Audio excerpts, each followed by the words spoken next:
Messieurs les membres du Conseil supérieur de la magistrature, Monsieur le Président de la Cour des comptes, Messieurs les présidents des institutions d'appui à la démocratie, Mesdames et Messieurs les députés nationaux et sénateurs, Mesdames et Messieurs membres du gouvernement, Mesdames et Messieurs membres du corps diplomatique et représentants des organisations internationales accréditées en République démocratique du Congo, Monsieur le haut représentant du chef de l'État, Madame la conseillère principale du chef de l'État en matière de diplomatie, distingués invités en vos titres et qualités respectifs, bonjour. Je tiens à vous remercier très sincèrement d'avoir répondu à notre invitation en dépit de vos multiples occupations et spécialement en cette période de fin d'année. Comme vous le savez, la République démocratique du Congo est candidate pour un siège non permanent au Conseil de sécurité des Nations Unies pour la période 2026-2027, dont l'élection se tiendra en juin 2025. C'est donc avec une immense fierté que je me tiens devant vous aujourd'hui en tant que ministre des Affaires étrangères de la République démocratique du Congo pour lancer la campagne pour cette candidature. Votre présence, en ce jour où nous lançons officiellement cette campagne, est un signe d'encouragement et de soutien que le gouvernement congolais apprécie énormément. Le 25 septembre 2024, du haut de la tribune de la 79e Assemblée générale des Nations unies, le président Félix-Antoine Tshisekedi Tshilombo avait annoncé la candidature de la République démocratique du Congo comme membre non permanent du Conseil de sécurité de l'ONU pour la période précitée. À cette occasion, le président de la République avait déclaré « La RDC entend jouer un rôle proactif au sein du Conseil de sécurité, participant à la revitalisation de la Charte des Nations unies et contribuant de manière constructive aux débats et aux actions qui en découlent. » Après plus de 3 décennies d'absence au Conseil de sécurité, notre pays se porte à nouveau candidat, soutenu par l'Union africaine et la communauté de développement de l'Afrique australe, SADC. En effet, la RDC n'est pas une nouvelle venue au Conseil de sécurité. Notre pays a siégé pour la première fois en tant que membre non permanent lors de la période 82-83. Le pays a ensuite renouvelé cette expérience lors de la période 90-91. Ce deuxième mandat fut historique car la République démocratique du Congo a exercé la présidence du Conseil de sécurité pendant la guerre du Golfe qui s'est déroulée du 2 août 1990 au 28 février 1991. À cette occasion, notre pays a joué un rôle essentiel dans la condamnation de l'Irak pour son invasion du Koweït et la violation de l'intégrité territoriale du Koweït, un épisode crucial de la crise du Golfe. Vous conviendrez avec moi que la République démocratique du Congo a ainsi démontré par le passé sa capacité et son engagement à être un pilier de la diplomatie internationale, une vocation universaliste, profondément ancrée dans la durée et guidée par des convictions plutôt que par l'opportunisme.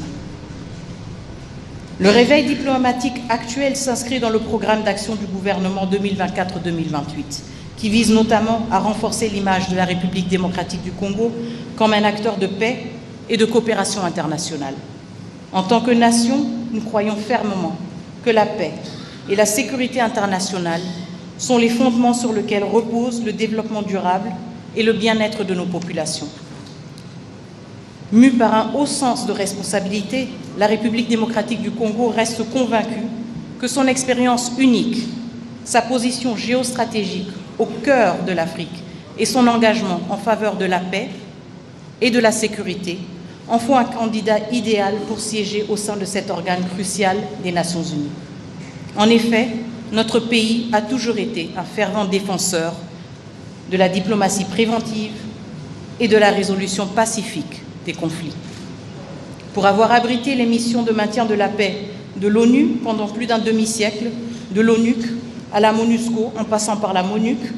la République démocratique du Congo a une expérience inédite à partager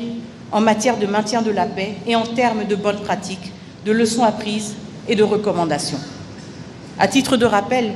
lors de sa 6943e séance, le Conseil de sécurité avait adopté la résolution 2098 en 2013, décidant entre autres le déploiement à titre exceptionnel et sans créer de précédent d'une brigade d'intervention dotée d'un mandat offensif chargé de neutraliser et de désarmer les groupes armés menaçant l'autorité de l'État et la sécurité des civils dans l'Est de la République démocratique du Congo. Cette expérience inédite mérite justement d'être partagée par la RDC et l'un des meilleurs cadres pour le faire, c'est au sein du Conseil de sécurité. En effet, le retour de la République démocratique du Congo au Conseil de sécurité des Nations Unies ouvrira de nouvelles perspectives de coopération et d'échanges multilatéraux.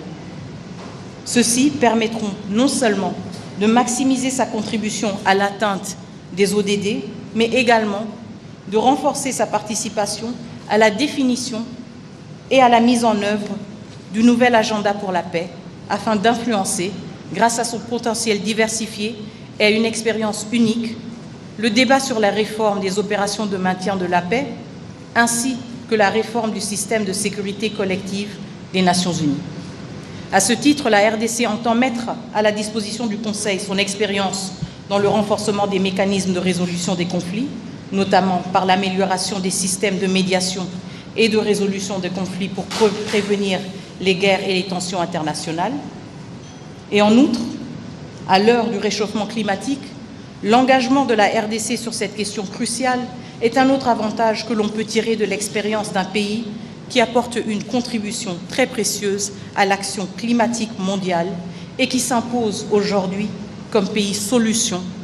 tout en générant des revenus pour renforcer sa propre résilience et maintenir une croissance durable à faible émission de carbone. La République démocratique du Congo reconnaît également le rôle stratégique des femmes dans la prévention et le règlement des conflits, ainsi que dans les initiatives de consolidation de la paix. C'est pour cela qu'elle veillera, pendant son mandat au Conseil de sécurité, à ce que les dispositions des résolutions Femmes, Paix et Sécurité 1325, 1820, 1888, 1889, 1960, 2106 et 2122 soient bien présentes dans les résolutions géographiques et plus particulièrement les résolutions créant ou renouvelant les opérations de maintien de la paix dans le monde. Par ailleurs, la République démocratique du Congo croit fermement que les jeunes ont un rôle important à jouer dans l'établissement et le maintien de la paix dans les communautés et les régions du monde entier. Elle utilisera son siège au Conseil de sécurité pour favoriser la participation des jeunes à l'édification de sociétés résilientes et inclusives. Ainsi donc, la République démocratique du Congo sollicite votre soutien à sa candidature pour qu'ensemble, nous puissions permettre au Conseil de sécurité de jouer pleinement son rôle en faveur de la paix et de la sécurité internationale. Avant de clore mon propos, permettez-moi aussi de profiter de cette occasion pour vous souhaiter à vous et ainsi qu'à vos proches une heureuse fin d'année. Mesdames et messieurs, Excellences, je vous remercie. Une brève allocution de la chef de la diplomatie de la République démocratique du Congo. Brève allocution, mais très riche en informations.